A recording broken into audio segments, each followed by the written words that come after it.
Hey, I hope all is well. We're gonna talk about the Phin coffee maker. This one's called Gladiator.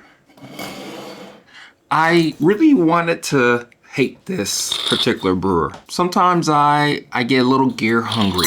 I guess what I mean by that is I just buy whatever the hell I need to because I just want to. And it gives me something, I guess, to talk about to you guys and if it's worth getting. But I really wanted to hate this device. I kinda more so in the middle, but I think I like it more than the finickiness of it. Okay, let me explain. But first, let's take a sip of this coffee.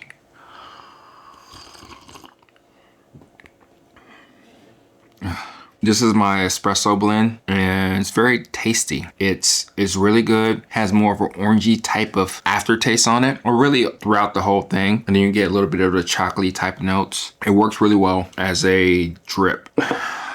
This Phin coffee maker, it is what it is, right? It's another brewer, it's another pour over. It's something that we probably don't need. I will admit that. Most people, if you really want to do all this whole coffee making thing and you want the best coffee, you can get away with a Hario B60, Hario B60 switch, and you're good to go. You really are. You have what you need. But you know, we're always thinking about if something else is better and the reasons why. And this particular brewer, I will call it more so like two things. One, it's a constraint brewer, and I'll explain that soon. The second thing is it's a very selfish brewer. This brewer right here, as you can see, is not big. I can barely put 18 grams of coffee in there. On the Ode Fellow 2 grinder, this was brewed at a 5. I brewed a couple of cups here and there at a 3. It works. It does a really good job, but you're gonna be waiting a really long time if you want that strong, intense type of coffee. I can probably dial it back to like a 7 on this one. That's part of the constraints. That's the good thing. But this is a very selfish brewer. It's not very big. You can essentially put as much water as you want to, but you have to wait for it to drip all the way through. I don't actually know how much water I put in the top, but you can do kind of what you want with it and you can get the ratios that you want. There's no filter to it. You can probably use an AeroPress filter, but I don't think you need to put filters on everything. And in this case, you don't really have to. This is just kind of like what it's for. And from my understanding, this is a Vietnamese type of coffee maker because you're just waiting. The biggest thing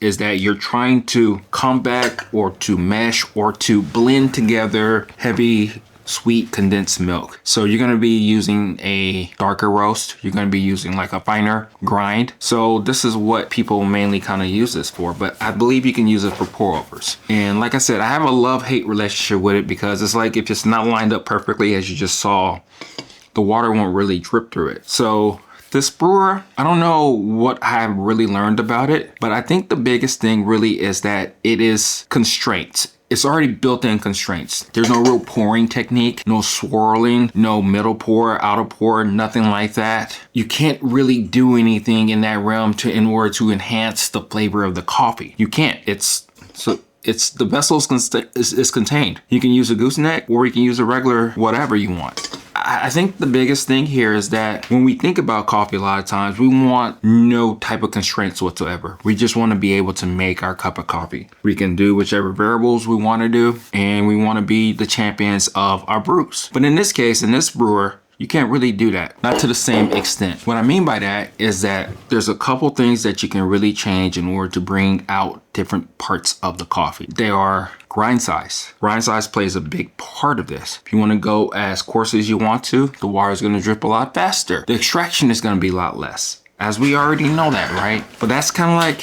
what you can do in order to enhance the flavor of the coffee that you're trying to brew in this device. And the other thing is time. I mean, not time, because time doesn't matter. If you want to pull it early at the 2 minute and 30 seconds, whatever. You can or you don't have to, but time, you just let it drip through. Just let the thing do its thing. The other thing is temperature. You can really kind of play around with temperature to an extent. I do think it does play a role in this. This was brewed at 204 degrees. It's still pretty hot. It's very presentable and it's tasty. And you know, this is not filtered. I mean, it's filtered, but it's not paper filtered and it works. But again, the saving grace of this device is the taste of the coffee that it produces, because this thing is an extremely selfish device. It's finicky. It's like there's so many different brews you can actually, I think what they usually do is that they open this up they go ahead and open this up, put the water in there, let it bloom. I don't like to do that. I just like to just put this on there, screw it on there, and then let it bloom from there. I like it to be more already compact. There's so many ways you kind of do it, but not really. So who's this for? If you want a strong and intense type of coffee, sure, you go ahead and get it. But do realize this is 30, 35 bucks. That's pretty expensive for a brewer that's extremely finicky. It's selfish. It is something that, you know, it's one of those things to where, like, if you just want it, just go get it. If it's a specialty type of case that you'll be using it for, go ahead and get this. But I think if you already don't have a Hario V60 and you're not too much of a fan of like brewing a cup of coffee at a very fine setting on a Hario V60, and you don't like waiting that long, or you're gonna have to wait no matter what. This thing does produce a very strong cup of coffee, and it's not, to me, as heavy as it may seem. It's very approachable, but it gives you like a little bit of interesting taste compared to a Hario V60, mainly because you're not using a paper filter. But again, it's finicky. You got to clean it and all that stuff. It's not as easy to clean. This little thing is here and you have to make sure that you do it correctly. You can put the lid over it. You don't have to. I do like the fact that this base is a lot bigger because you can almost essentially put it on anything. You can put it on a cup, you could put it on a carafe, but why would you put it on a carafe? It's not gonna, look how much coffee I got out of it. I know I drank a little bit of it, but it's not that much, okay? And I do like it this way because I noticed if you do it the other way, where you pour the coffee in first and then you close it up and then you pour the rest of the coffee, there's more sediment at the bottom. This method is not as much, I guess because I probably compressed most of the sediment. But yeah, so would you get this?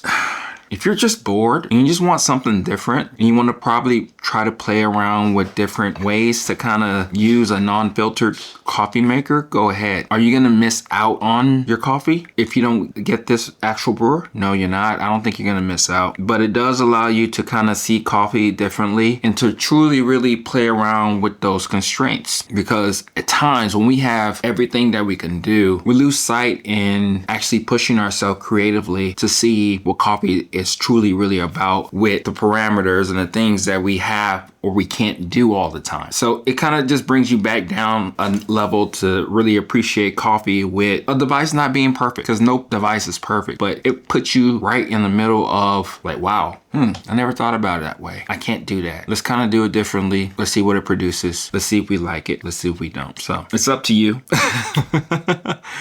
I'll talk to you later. This is Ode Gen Everyday Bean signing off. Bye.